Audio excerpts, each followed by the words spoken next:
अस्सलाम वालेकुम and very warm welcome to my show news night with Anika Nisar में। आज हम लोगों ने सबसे पहले 3 टॉप स्टोरीज डिसाइड की हैं जो कि आपके सामने रखनी है। पाकिस्तान की सियासत के अंदर हलचल तो चल ही रही है। आज की 3 टॉप स्टोरीज की तरफ सबसे पहले नजर डालते हैं। सबसे पहले आज बात करेंगे कि वजीर आजम शहबाज शरीफ के अलविदाई दौरे शुरू हो गए। इन अलविदाई दौरों का कल इख्तिताम भी हो जाएगा क्योंकि कल असेंबलियां तहलील होंगी और कल ही निगरां सेटअप के बारे में पता भी चल जाएगा। आज रात को वो मुशावरत होनी है जिसके बारे में सबको इंतजार है कि आखिर निगरां वजीर आजम बनेगा कौन। एक शख्सियत पाकिस्तान भी पहुंच गई, कौन पहुंचा प्रोग्राम में डिस्कस करेंगे। दूसरी टॉप स्टोरी हमारी होगी पिछले 30 साल की सियासत और अगले 30 साल की सियासत में कोई फर्क होगा या नहीं होगा। बिलावल भुट्टो जरदारी साहब ने अपने वालिद और नवाज शरीफ साहब से कल शिकवा तो कर दिया, जवाब शिकवा में क्या आएगा ये भी डिस्कस करेंगे। Last but not the least हम बात करेंगे हजारा एक्सप्रेस हादसा। रेलवे के अब तक कुल मिलाकर जनवरी से लेकर अब तक 60 से ज्यादा हादसे हो चुके हैं। क्या करने की जरूरत है, आज ख्वाजा साद रफीक ने असेंबली में बता दिया। तमाम चीज़ों को डिस्कस करेंगे। पहले टॉपिक पे जाने से पहले मोन्टाज। फैसला लंदन से आएगा या नहीं आएगा, लेकिन शख्सियात पाकिस्तान पहुंचना शुरू हो गई हैं। ये बात तो तय है कि हफीज शेख साहब भी पाकिस्तान पहुंच चुके हैं। निगरां सेटअप के अंदर सबसे पहला और अव्वलीन नाम उन्हीं का इस टाइम पर मौजूद है। पाकिस्तान के निगरां सेटअप की वैसे तो कोई बहुत ज़्यादा वक्त नहीं है, लेकिन ये वाला निगरां सेटअप इसलिए ज़रा ख़ास है क्योंकि बार बार अभी के वज़ीर दाखिला राना सनाउल्लाह साहब ने यह कह दिया है कि 90 दिन के अंदर इंतखाबात होना माकूल नहीं लग रहा, पॉसिबल भी नहीं लग रहा। ऐसी पॉसिबिलिटी ना होते हुए क्या 120 दिन तक सेटअप जाएगा या उससे भी आगे चला जाएगा। शहर इख्तदार की गलियों के अंदर ये डिस्कस हो रहा है कि कम अज़ कम भी ये निगरां सेटअप फरवरी तक जाता हुआ नज़र आ रहा है और उसी के बाद किसी तरीके से इंतखाबात की पॉसिबिलिटी बन सकेगी। तमाम की तमाम सूरत हाल को जांचने के लिए हमारे साथ जो मेहमान मौजूद है मैं उनका तारुफ करवाती हूँ। मेरे साथ इस्लामाबाद स्टूडियोज में अली गौहर बलोच साहब मौजूद हैं, पाकिस्तान मुस्लिम लीग नून के रहनुमा। बहुत शुक्रिया अली साहब, आपने हमें ज्वाइन किया। It's a pleasure having you. Sharmila Farooqui साहिबा हमारे साथ मौजूद हैं, पाकिस्तान पीपल्स पार्टी की रहनुमा। बहुत शुक्रिया शर्मिला साहिबा, आपने हमें ज्वाइन किया। It's a pleasure having you in the show as well. थोड़ी देर में इमरान शफीक साहब सीनियर लॉयर हमें ज्वाइन करेंगे आफ्टर द फर्स्ट टॉपिक। सबसे पहले अली गौहर बलोच साहब, मुझे ये बताइएगा, आप लोगों ने कल ऑब्वियसली असेंबलियाँ तहलील कर लेनी है, यानी 60 की बजाय 90 दिन आपके पास आ जाएंगे, लेकिन इन 90 दिनों को कंट्रोवर्शियल बनाने की क्या मंतक है पीछे? बार बार बोल रहे हैं राना साहब कि नहीं जी 120 दिन गुजर जाएंगे, नहीं जी जो प्रॉपर सेंसेस हैं उसका जब रिजल्ट आएगा उसी के बाद सारा मामला हो सकेगा। तो कंट्रोवर्शियल तो आप खुद ही बना रहे हैं ना सारी चीज़ को। बिस्मिल्लाहिर्रहमानिर्रहीम। देखिए अनिका, असल बात समझने की ये है कि ज़ाहिर है जो राना साहब के आप बयान कोट कर रही हैं तो उसके हमें देखना पड़ेगा कि उसके असल स्टोरी क्या है, वो बयान क्यों आ रहा है। 90 दिन ज़ाहिर है आइनी मुद्दत 90 दिन ही बनती है और उसके अंदर इलेक्शन होने चाहिए। पिछले 5 साल जो पिछले इलेक्शन हुए थे उसमें डिसाइड हुआ था, बल्कि शायद असम्बली से पास हुआ था कि नेक्स्ट इलेक्शन जो हैं वो नई मरदमशुमारी पर होंगे।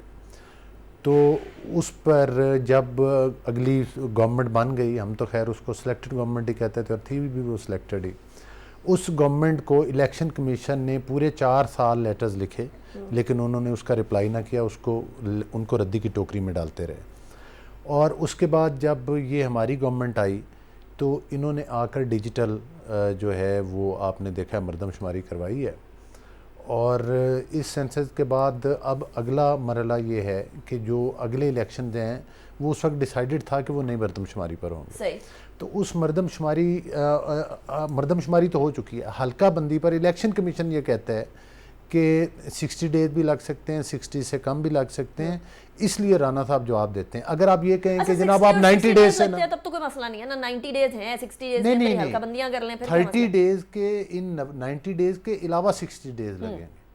अच्छा, इसके अलावा 60 डेज लगेंगे, इसलिए 120 दिन के ऊपर जा रहे हैं। लेकिन मैं यहाँ पर सिर्फ एक चीज़ ज़रूर ऐड करूँगा। लेकिन 120 दिन भी वो 60 दिन पूरे नहीं करते ना। नहीं देखें, जो मतलब है कि 120 दिन हैं, उसके बाद असल चीज़ तो ये कि अगर आप कहते हैं कि आइन में ये लिखा है तो आइन में तो ये भी लिखा था कि जो अगले इलेक्शन नई मरदमशुमारी पे होने थे, पिछली गवर्नमेंट ने भी तो क्रिमिनल ऑफेंस किया है ना, क्रिमिनल नेग्लिजेंस है। पिछलों को छोड़े ना, अपनी बात करें, अब तो आप तो हमने करवा दिया, तो आप भी पिछले हो जाएंगे। हमने तो करवा दिया, हमने तो सेंसस भी करवा दिया। आगे बढ़ेगा जिस तरीके से पंजाब और केपी के आगे बढ़ा। दूसरी बात ये है कि कल हम चले जाएंगे, उसके बाद इलेक्शन कमीशन की जिम्मेदारी, अगर वो कंफर्टेबल है तो वो करवा दे, इलेक्शन 90 डेज में करवा दे। नहीं, लेकिन आप ये बात तस्लीम करेंगे कि जाल वैसे इलेक्शन कमीशन के लिए आपने काफ़ी बिछा दी है। नहीं, इसमें जाल वाली तो बात नहीं, बड़ी सिंपल बात है, मर्दमशुमारी मुकम्मल हो चुकी जाल है, भी सिंपल ही होता हल्का बंदियां होनी चाहिए। हाँ, बल्कि इवन पाकिस्तान पीपल्स पार्टी PMLN, हमारी तमाम पार्टीज ये कहती थीं कि पिछली जो मर्दमशुमारी के नताइज हैं उन पर इलेक्शन करवा दिए जाएं। सही। लेकिन कुछ जो हमारे इत्तेहादी हैं, जिसका कि अपना गरीदा साहिबा को भी पता, अपना शर्मिला साहिबा को भी पता है कि उनका शदीद तहफ़्फ़ुज़ात हैं, और जाहिर है उनका तल्लुक़ भी कराची से है। ठीक, तो जाहिर है कि इसमें फिर अब सीनियर लीडरशिप जितनी भी है, अगर हम तमाम स्टेक होल्डर्स को ऑन बोर्ड नहीं लेते हैं, कोई ऐसा फैसला करते हैं कि जो कल को मुतनादे हो जाए, तो मैं नहीं समझता तो फिर देयर बी कंट्रोवर्सी। लेकिन वैसे शर्मिला फारूकी साहबा, कंट्रोवर्शियल तो ये इंतखाबात वैसे ही हो रहे हैं, स्पेशली कंसिडरिंग के एक डिले आ रहा है। पीपल्स पार्टी का हमेशा मौक़िफ़ रहा है कि आइन के मुताबिक सारी चीज़ें होनी चाहिए, 90 दिन के बाद इंतखाबात होने चाहिए, तो इंतखाबात होने चाहिए, बट ऐसा होते हुए अब नज़र नहीं आ रहा है। कंसिडरिंग दिस, इसके जमहूरी नुकसानात तो कोई नहीं होंगे कि आने वाले सेटअप को टूल मिल जाए जिस तरीके से पंजाब में मिली, और वो जो एक कंप्लीट न्यूट्रल सेटअप होता है, केयर टेकर सेटअप, जिसका काम सिर्फ इंतखाबात तक एक बफर बनना होता है, वो ख़त्म होकर एक सियासी किरदार शुरू हो जाए? जी शुक्रिया अनीका। देखिए, बात यह है कि 2021 में भी जो CCI की मीटिंग हुई थी, उसमें भी यही फैसला हुआ था कि अगले इलेक्शंस नई मर्दमशुमारी के ऊपर होंगे। 2023 के मर्दमशुमारी के ऊपर डेफिनेटली एतराज़ात थे, सिंध को थे, और हमने बाकायदा खतूत भी लिखे इस हवाले से वफाक को, और उसके नतीजे में कुछ जो टाइम फ्रेम था उसको भी एक्सटेंड किया गया। बात यह है कि आइन के अंदर ऑफकोर्स ये दर्ज है कि अगर नए मर्दमशुमारी के ऊपर इलेक्शंस होते हैं तो नई हल्का बंदियां होंगी। अब इलेक्शन कमीशन के पास 120 दिन है, शायद वो 120 दिन से पहले कर दे डिलिमिटेशंस और इंतखाबात पहले हो जाएं, लेकिन अगर नहीं होते तो आर्टिकल 254 जो कॉन्स्टिट्यूशन का है वो उसकी गुंजाइश उसको कवर देता है कि अगर कोई बोनाफाइड रीजन है और कोई ऑफिशियल जो है अपने मुकर्रर वक्त पे कोई काम नहीं कर सकता या कोई ऐसा एक्ट करता है जिसमें डिले होता है, तो by article 245 is there to support this. तो और ये एक बोनाफाइड रीजन है कि नया सेंसस नोटिफाई हुआ है, उससे हल्का बंदियां होनी है। हमारा मकसद क्या है? हमारा मकसद ये है कि फ्री एंड फेयर इलेक्शंस हो। फ्री और फेयर इलेक्शंस जब होंगे जब तमाम लोगों की नुमाइंदगी हो। नए सेंसस के अंदर जो है पाकिस्तान की आबादी बढ़ाई गई, इसके नतीजे में मजीद सीटें भी बढ़ेंगी, बेहतर लोगों की नुमाइंदगी होगी। हमें ये देखना चाहिए कि एक तो सही तरीके से डिलिमिटेशन हो, बर वक्त हो, और फिर जो एक फ्री एंड फेयर इलेक्शन की जो रूह है कि लोग जो हैं उनको एक्सेस हो कि अपना वोट वो डाल सकें, वो एक प्रोसेस जो है बड़ा स्मूथली हो। That should be our purpose. सही। अच्छा, ये आर्टिकल 254, इमरान शफीक साहब भी हमारे साथ मौजूद हैं, सीनियर कानूनदान हैं। इमरान शफीक साहब, पिछले बड़े अरसे से, स्पेशली 1 साल से, ये आर्टिकल 254 बहुत मकबूल हो गया है। वो इसलिए मकबूल हो गया है क्योंकि बहुत सारे काम होने होते हैं लेकिन वो डिले हो जाते हैं। आर्टिकल 254 कहता है, failure to comply with the requirement as to time does not render an act invalid when any act or thing is required by the constitution to be done within a particular period and it's not done within that period, the doing of the act or thing shall not be invalid or otherwise ineffective by the reason only that it was not done within that time period. आपकी नज़र में इंतखाबात वाला मामला जो है उसके ऊपर भी जिस तरह शर्मिला साहिबा फरमा रही थी, आर्टिकल 254 उसको कवर करता है, नंबर 1। नंबर 2, ये सारी डीलिमिटेशंस वाला मामला, एवरीबडी न्यू के अगस्त के अंदर मुद्दत ख़त्म हो जाएगी हुकूमत की, उसके बाद आगे 3 महीने या 2 महीने 60 दिन डिपेंडिंग ऑन के मुद्दत पूरी करती है असेंबली या नहीं, सबको पता था। ये डीलिमिटेशन वाला काम स्पीड अप किया जा सकता था, और अगर इसको मोरद इल्ज़ाम ठहराना हो अगर किसी को, तो PTI वाली गवर्नमेंट को ठहराएं या इस वाली गवर्नमेंट को ठहराएं? देखिए अनिका, सबसे पहली बात तो ये है कि आर्टिकल 254 का जो इस्तेमाल किया जा रहा है इस वक्त, ये बिल्कुल गैर आईनी है। उसकी वजह ये है कि आर्टिकल 254, वो एक जो बच्चे होते हैं ना, नालायक बच्चे होते हैं, तो वो कहते हैं सप्ली भी तो हो सकती है ना, तो सप्ली का इम्तिहान दे के हम पास कर लेंगे, अभी पढ़ने की जरूरत नहीं है। तो ये बिल्कुल ऐसे ही है। आर्टिकल 254 का इतलाक तब होता है जब कोई काम हो ना सके और फिर कभी बाद में वो काम हो, तो उसको ये सवाल पैदा हो जाए कि ये काम बाद में, ये काम टाइम से बाद में हुआ, तो ये कैसे वैलिडेट किया जाए। ये आफ्टर द एक्ट वैलिडेशन के लिए, ना कि किसी काम को कॉन्स्टिट्यूशन की डायरेक्ट प्रोविजन जो स्पेसिफिक किसी काम को मैंडेट देती है कि इतने दिनों में किया जाए, उसको वायलेशन के लिए इसको यूज किया जाए। ये दस्तूर पाकिस्तान को सपोर्ट करने के लिए है। ये आर्टिकल दस्तूर पाकिस्तान की आप जब अमलदारी करते हैं, उस पर जब अमल पैरा होते हैं और उस अमल पैरा होते हुए किसी एक्ट में नादिस्ता तौर पर या किसी मजबूरी की वजह से अगर वो एक्ट लेट हो जाता है तो फिर ये आर्टिकल एक्ट इन प्ले होता है। ये आर्टिकल इसलिए नहीं है कि आपका दस्तूर पाकिस्तान में किसी भी चीज का कोई टाइम दिया हुआ है और आप उस टाइम की वायलेशन करें और कहें जी के बाद में इस प्रोविजन का इस्तेमाल करके हम उसको वैलिडेट कर लेंगे। दस्तूर पाकिस्तान की इस तरह की खुला खिलाफवर्जी की आइन इजाजत नहीं देता। अब वरना तो अगर इस बात को मान लिया जाए फिर तो आईने पाकिस्तान में किसी भी चीज का कोई टाइम दिया हुआ है, फिर तो कोई टाइम फ्रेम रह ही नहीं जाता और फिर तो 90 दिन की बात भी नहीं रहती। अगर इस आर्टिकल की अगर ये तशरीह कर दी जाए फिर साल तक लेके जा सकते हैं, साल तक इलेक्शन ना करवाएं, बाद में कहिएगा हम वैलिडेट कर देंगे। ठीक ठीक, सही, वैलिड पॉइंट। अच्छा, लेकिन मुझे बता दें ये जो डिले हुआ है इसका इल्ज़ाम किस पे लगाएं? आपकी नज़र में किस पे लगता है? बिकॉज ये काम तो ऑब्वियसली पीटीआई गवर्नमेंट में शुरू हुआ था। पीटीआई ने ईसीपी के साथ कोऑर्डिनेशन के अंदर कुछ लैकिंग तो हम लोगों को नज़र आ रही थी। तो ये गवर्नमेंट जो अभी पिछली होने वाली है कल, या अभी जो पिछली गवर्नमेंट है पीटीआई की, उसके ऊपर किसके ऊपर इल्ज़ाम लगाए? नहीं, ये तो देखिएगा बुनियादी तौर पर ये इसी गवर्नमेंट पर इल्ज़ाम जाएगा। उसकी वजह यह है कि इन्होंने इसको आखिरी हद तक डिले किया और इन्होंने और ये एक्ट नज़र आ रहा है कि पंजाब के इलेक्शन में जो उन्होंने किया, उसके बाद केपी के इलेक्शन में जो उन्होंने किया, जितना डिले कर चुके हैं, अब ये बुनियादी तौर पर यह भी एक पॉलिटिकल एक इंजीनियरिंग का हिस्सा है कि इस इलेक्शन को जितना डिले हो सकता है हम उसको डिले करें और उसमें जितना टाइम बाय कर सकते हैं हम करें। इसके पीछे हल्का बंदियां नहीं है, इसके पीछे कोई आईनी वजूहात नहीं है, इसके पीछे इनकी सियासी वजूहात हैं। ठीक है, और वो सियासी वजूहात हैं जिसके लिए ये सारा काम हो रहा है। ठीक है। अच्छा, शर्मिला फारूकी साहबा, आर्टिकल 254 के इस्तेमाल, वो तो अभी इमरान शफीक साहब तो कह रहे हैं गैर आईनी इस्तेमाल है एक तरह से।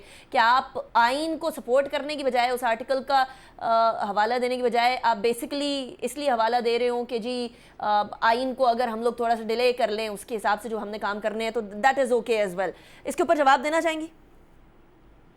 देखिए, आइन का कोई भी शिक इस्तेमाल करना गैर आइनी नहीं है। ये सारे शिक आइन में इसलिए दर्ज हैं क्योंकि इस किस्म के डिलेज, इस किस्म के सर्कमस्टांसेस हो सकते हैं जहां पर अगर कोई एक चीज मुकर्रर वक्त में होने की बात की गई आइन के अंदर, वो ना हो सके किसी वजह से। बिलफर्ज अगर खुदा ना खासा हम देखते थे कि अगर इलेक्शन पहले होने होते और सैलाब आ जाता और 1/3 पाकिस्तान का पानी के नीचे था, तो आप किस तरीके से इलेक्शन करते हैं? जब 1/3 of Pakistan was on the water, अगर उस वक्त में इलेक्शन होने होते, अब बिलफर्ज एक मफरूजा ले लेते हैं ना, किस तरह करते आप? जाहिर बात है डिले होते हैं ना। लेकिन यहाँ पर एक जेन्युइन रीजन ये है, वो लोग कह रहे हैं प्रीमेडिटेटेड है। आई एम नॉट सेइंग, नहीं प्रीमेडिटेटेड नहीं है। मैंने आपको एक एग्जांपल दी कि बिलफर्ज अगर इलेक्शन डिले होते हैं 120 दिन से ज्यादा किसी वजह से और डिलिमिटेशन नहीं हो सकती मुकर्रर वक्त के अंदर, तो आइन का ये शिक मौजूद है जिसके तहत ये चीज गैर आइनी नहीं होगी। हफ्ता, 2 हफ्ता, 3 हफ्ता ऊपर, it's not the end of the world. मतलब ये कोई खुदा ना खासा कुरान की आयत नहीं है कि इसके अंदर ऊपर ऊंच नीच नहीं हो सकती है।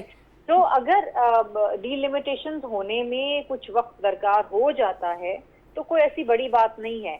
लेकिन ये भी आइन के अंदर है कि हर 5 साल में आपके सेंसस होने हैं और अगर वो हुए हैं तो फिर उनको नोटिफाई हो कि उनके तहत हल्का बंदियां होनी और उन हल्का बंदियों के तहत इलेक्शंस होने हैं। Got your point. अच्छा, before I go towards the break, Ali Gaur Baloch साहब, वेरी क्विकली, आप पे इल्जाम डाल दिए, इमरान शफीक साहब कह रहे हैं आप पे इल्जाम डलता है, पीटीआई पे नहीं डलता।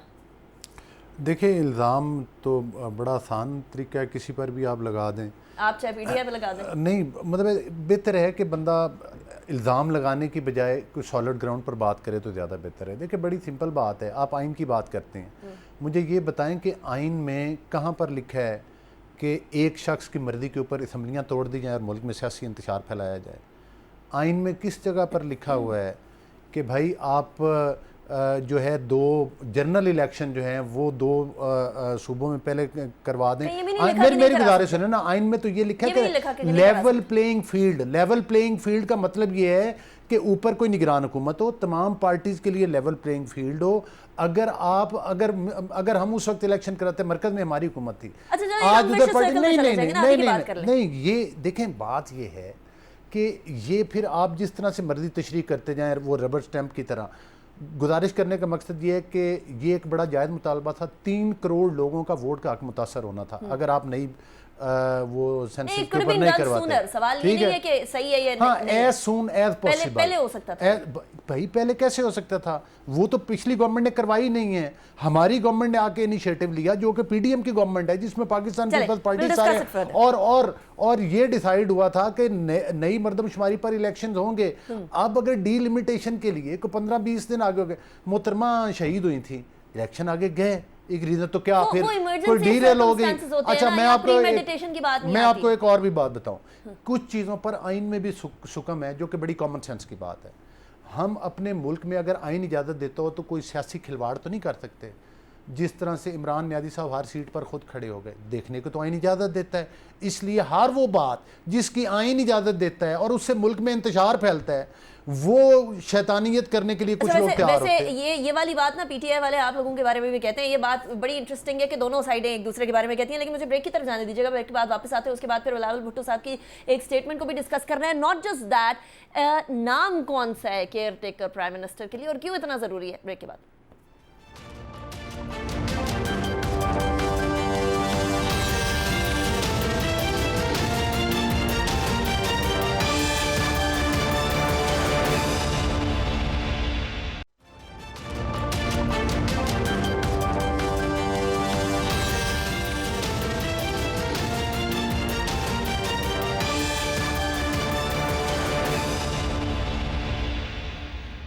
Welcome back after the break. Break पे जाने से पहले बात कर रहे थे कि इंतखाबात 120 दिन या उससे भी आगे जाएंगे, कुछ क्लियर नहीं हो रहा अभी फिलहाल। मामला इलेक्शन कमीशन पाकिस्तान पे छोड़ दिया गया है। लेकिन एक बात क्लियर हो गई है कि पाकिस्तान के अंदर इस टाइम पर केयर टेकर प्राइम मिनिस्टर के लिए बहुत सारे नाम तजवीज़ किए जा रहे हैं। एज ऑफ नाउ जब हम बात कर रहे हैं तो इस डिसीजन की तरफ जाने की कोशिश की जा रही है कि आखिर केयर टेकर प्राइम मिनिस्टर होगा कौन, क्योंकि 180 degree different point of views हैं इस टाइम पर। बहुत सारी जमातों ने मिलकर बात करनी है। अभी तो ये शुक्र है कि पाकिस्तान तहरीक इंसाफ वाला मामला, जो अपोजिशन के साथ बातचीत करने वाला मामला है, वो तो है ही नहीं। क्योंकि राजा रियाज साहब ने क्या फरमाया, ज़रा पहले वो सुने, उसके बाद मैं आपको बताती हूँ कि अपोजिशन की कोई से है या नहीं है। वज़ीर आज़म साहब से कोई मुशावरत नहीं हुई। कल उम्मीद है मुलाकात होगी, उसमें चीज़ें डिस्कस। इसका मतलब ये है कि राजा रियाज साहब को सादा सादा बताया ही जाएगा अली गौहर बलोच साहब के जी ये आपके प्राइम मिनिस्टर हैं, इनके ऊपर दस्तखत कर लें। वो एक रबर स्टैंप वाली अपोजिशन वाला काम होगा बेसिकली। देखें, मेरा ख्याल है कि ये मुनासिब नहीं है। अगर राजा साहब असम्बली के फ्लोर के ऊपर अपने कानून और ज़वाबित हैं और अगर उसके मुताबिक राजा साहब अपोजिशन लीडर हैं और अगर कुछ लोगों ने असम्बली को खिलवाड़ बनाकर ख़ुद जो है वो असम्बलियों से बाहर गए, जब बाहर गए तो फिर सुप्रीम कोर्ट के अंदर गए कि जनाब हमारे इस्तीफ़े कबूल नहीं होते, फिर उसके बाद स्पीकर के पास आए कि रिज़ाइन को एक्सेप्ट करें। जब स्पीकर ने रिज़ाइन एक्सेप्ट कर लिए फिर कहते हैं हमने अंदर आना है, फिर रेट्स करते हैं। तो मेरा ख्याल है उन तमाम लोगों से बेहतर तो राजा रियाज साहब ही हैं जो कम अज़ कम इस तरह का खिलवाड़। अच्छा, कौन आ रहा है वैसे अली गौहर बलोच साहब? पीएमएलएन की तरफ से कौन नाम है? अभी मीटिंग चल रही है, इतना मुझे पता चला। हाँ, देखिए बात ये है कि जो भी होगा, जितने भी स्टेक होल्डर्स हैं, जितनी भी पीडीएम की पार्टीज़ हैं, उनकी मशावरत के बाद होगा और वही शख्स होगा जो सबको काबिल कबूल होगा। और दूसरा आपको एक बात तो ख़ास तौर पर सारी political parties, yes, political parties जो असम्बली के फ्लोर पर मौजूद है। सिर्फ नहीं, मतलब है कि कुछ ऐसी हमारी पॉलिटिकल पार्टीज भी जो शायद असम्बली के फ्लोर पर नहीं भी हैं, लेकिन उनमें पीटीआई नहीं है। हमने नहीं, पीटीआई तो मादरत के साथ ये फिर लंबी बयान, मैं उसको पॉलिटिकल पार्टी नहीं समझता। जो आपके समझने से वो ना पॉलिटिकल पार्टी तो बिल्कुल नहीं, मैं जिस पैराए में नहीं समझता जो हमारे पाकिस्तान के इमलाक को आग लगाए, जो पाकिस्तान को आग लगाए, वो नून हो या पीपल्स पार्टी हो, वो पॉलिटिकल पार्टी नहीं हो सकती। जिसने जना हाउस जला दिया हो, जिसने मोटरवेज जला दिए हो, जिसने शोधा के मुजस्मे जला दिए, आप उसको हम कैसे कहें कि ये पॉलिटिकल पार्टी? चलें उनको तो निकाल दो, उनको साइड पे कर दिया आपने, साइड पे आपने पॉलिटिकल करीना से ही साइड पे कर दिया। आप कल को किसी दहशतगर्द पार्टी को इजाजत देंगे कि वो इलेक्शन में आकर वो फिर आपने उनको दहशतगर्द पार्टी डिक्लेयर तो नहीं किया अभी? नहीं, वो इसके ऊपर तो पार्लियामेंट के फ्लोर के ऊपर काफी इख्तलाफ हो गया। उन्होंने कर दिया, लेकिन इदारों की तरफ से जरूर रहता है कि उन्होंने नहीं किया। पीटीआई ने डिक्लेयर कर दिया कि हम दहशतगर्द हैं, अब इदारों ने अभी तक नहीं किया। इस बात तक मैं आपसे इत्तेफाक करता हूँ। दूसरी मैं ये गुजारिश करूँगा कि हमारे जितने भी इर्द गिर्द के कंट्रीज़ हैं मोस्टली में मेरा ख्याल है निगरान हुकूमत का रिवाज, तो बल्कि आप मुझे बताएंगी, यकीन करें मेरे नॉलेज में तो नहीं है किसी जगह पर कोई निगरान गवर्नमेंट भी होती है। तो देखें आइन वो जिस तरह से पहले जो है वो शर्मिला साहिबा ने कहा है ना कि कोई आसमानी सहीफ़ा नहीं, चाहे आइन भी हो उसमें बेहतरी की गुंजाइश रहती है सही, लेकिन तमाम स्टेक होल्डर्स, तमाम पॉलिटिकल पार्टीज़ की मशावरत के बाद अगर आइन में कुछ तरमीम ऐसी होनी चाहिए जो मुल्क के फ़ायदे में है, जिससे कि कुछ चीज़ों से मुल्क में हैजान फैलता हो या मुल्क में इसमें वो कोई फिर कंसेंसस वाली बात आ जाती है consensus ना वाली अली हो गौर के साहब। लेकिन तो हमें आगे अभी बढ़ना मुझे बताएं चाहिए। पीएमएलएन की तरफ से नाम कौन सा है, आपको पता है? वैसे देखिए, लंदन की अगर- तरफ से एक नाम भेजा गया है अगर मुझसे मुशावरत होती तो मैं आपको ज़रूर बताता, वाकई मेरे नॉलेज में तो नहीं है। अगर मेरे नॉलेज में होता तो मैं ज़रूर बता देता। कुछ लोगों के नाम चल रहे हैं जो ना? मीडिया कौन से पर भी लोगों के चल नाम रहे चल हैं। रहे हैं? इसहाकदार जिसमें साहब तो अब आउट हो गए ना। हफीज़ शेख साहब का नाम चल रहा है, आज एक जगह पर रमदे साहब का नाम चल रहा था, मीडिया भी मैंने देखा रमदे है। साहब का? हाँ जी। फिर उसके अलावा एक हमारे रिटायर्ड सुप्रीम कोर्ट के जज हैं कोई, उनका भी नाम मैंने मीडिया पे देखा है, लेकिन पीएमएलएन की लीडरशिप की तरफ से मैंने अभी तक किसी के नॉलेज में नहीं था जिनसे मेरी बात हुई है। किसी ने नाम के ऊपर नहीं कहा कि ये फलां बंदा बन। ठीक है। अच्छा, शर्मिला फारूकी साहबा, कल असेंबलियों की तहलील हो रही है और असेंबलियों की तहलील से एक रात पहले जिस दिन मुलाकात चल रही होनी है, जिस दिन सारी मुशावरत हो रही होनी है, अभी तक नाम डिसाइड नहीं हुआ। ये नाम वाकई में डिसाइड नहीं हुआ, क्योंकि बड़ा अनबिलीवेबल सी बात है कि इतनी बड़ी बड़ी पॉलिटिकल पार्टीज़ हों और एक दिन पहले डिसाइड कर रही हों। अगर फॉर एग्जांपल स्टेलमेट वाली सिचुएशन आ जाती है नाम के ऊपर, फिर क्या करेंगे? फिर कल असेंबलियाँ तहलील होंगी या नहीं होंगी? या दूसरा ऑप्शन ये हो सकता है कि नाम डिसाइड हो गया है लेकिन वो इतना सीक्रेट रखा गया है कि वो इसहाकदार साहब के नाम की तरह एक अजीबोगरीब सा मामला ना बन जाए। आप बिल्कुल सही कह रही है, नाम डिसाइड हो चुका होगा लेकिन वो आपको उस वक्त बताया जाएगा जब बताना चाहिए।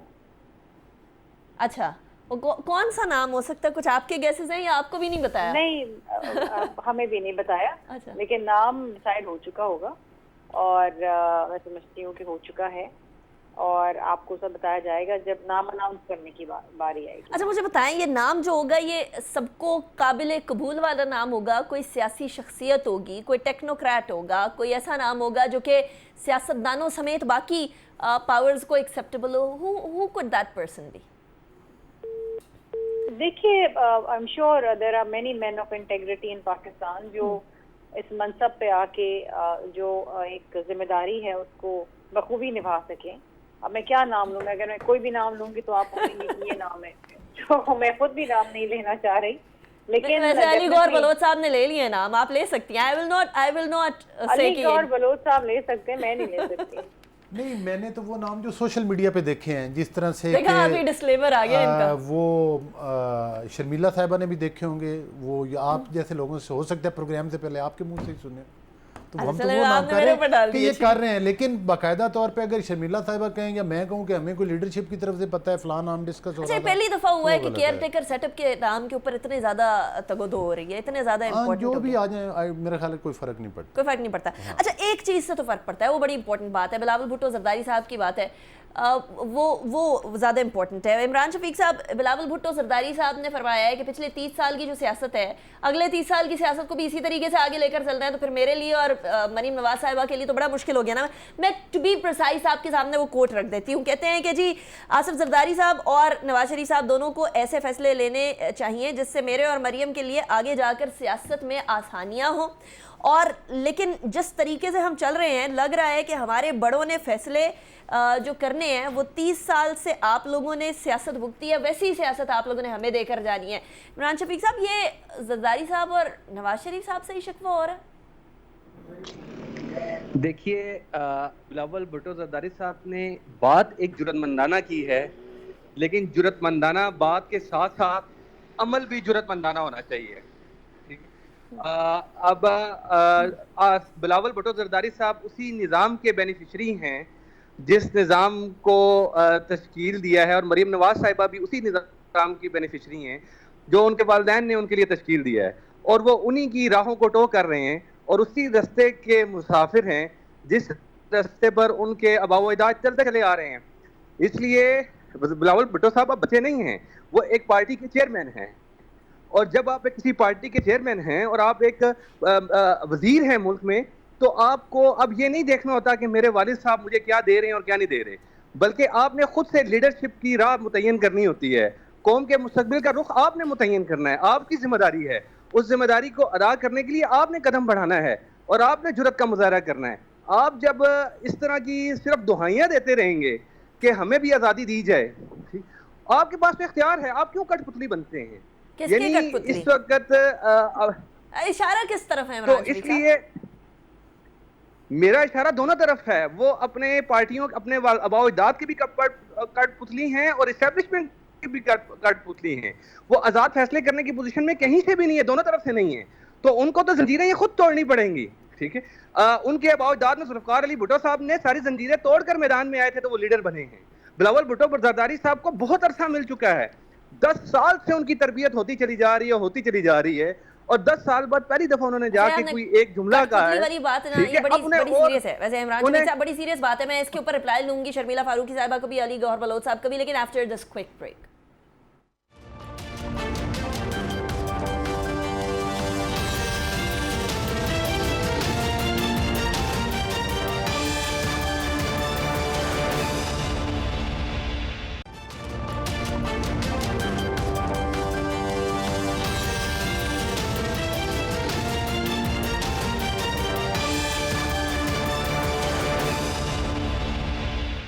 Welcome back after the break. 30 साल की सियासत, जैसी अगली 30 साल की सियासत होगी पाकिस्तान के अंदर, वो हम नाजुक मोड़ की बात करते हैं, विशिष्ट सर्कल की बात करते हैं जिसके अंदर हम फंसे हुए हैं, वो चेंज होगा या नहीं होगा? शर्मिला फारूकी साहिबा, कठपुतली कह दी है अभी थोड़ी देर पहले इमरान शफीक साहब भी कह के गए हैं कि, और कठपुतली अपने अबाव अजदाद समेत इस्टेब्लिशमेंट का, ये तो बड़ा सीरियस किस्म का इल्ज़ाम है बिलावल भुट्टो जरदारी साहब पे भी, और फिर उसके बाद मैं अली गौहर बलोच साहब से मरीम नवाज साहिबा को भी पूछूंगी।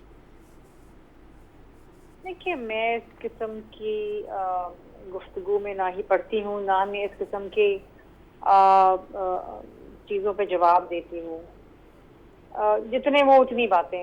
अब कोई किसी को कठपुतली कहना चाहे अपने दिल की तसल्ली के लिए तो वो कह सकता है, लेकिन इस मुल्क में हकीकी जमहूरियत लाने में पीपल्स पार्टी का एक बहुत ही कलीदी किरदार है। इसको कोई डिनाई नहीं कर सकता। जितनी कुर्बानियां पीपल्स पार्टी ने दी हैं और पीपल्स पार्टी के लीडरान ने दी हैं, कारकुनान ने दी हैं, और कोई दे ही नहीं सकता। और मैं चाहती हूँ कोई दे भी ना, क्योंकि इस मुल्क में हकीकी जमहूरियत फलती फूलती रहे। बड़े ही चैलेंजिंग टाइम्स पाकिस्तान ने देखे, बड़ी चेकर्ड हिस्ट्री देखी, आमिराना दौर देखे, खून खराबा देखा, जेलें देखी, कोड़े देखे, बहुत सारी चीजें देखी, आइन को मजरूह होते हुए देखा, लेकिन पाकिस्तान कायम और दायम रहा। और ये सियासतदानी है जिन्होंने पाकिस्तान को आइन भी दिया। अच्छा शर्मिला साहब, I am sorry, I am cutting you short here. As we speak एक बड़ी खबर आई है, और वो खबर ये है कि चेयरमैन पीटीआई को ईसीपी ने 5 साल के लिए नाअहल करार दे दिया। और आपको पता है कि इससे पहले भी कई लीडरान को नाअहल करार दिया जाता रहा। क्या ये वो सियासत है जिसकी बात कर रहे थे बिलावल भुट्टो जरदारी साहब के 30 साल से क्या होता आ रहा है और अगले 30 साल क्या होने लगा?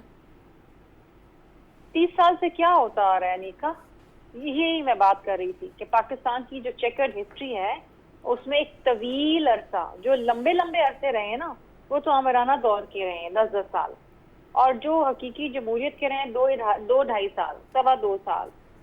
अब कुछ अरसे से एक जमहूरियत का तसलसल है, लेकिन वो भी आप देखें कि बड़ी बेसाखियों के ऊपर है।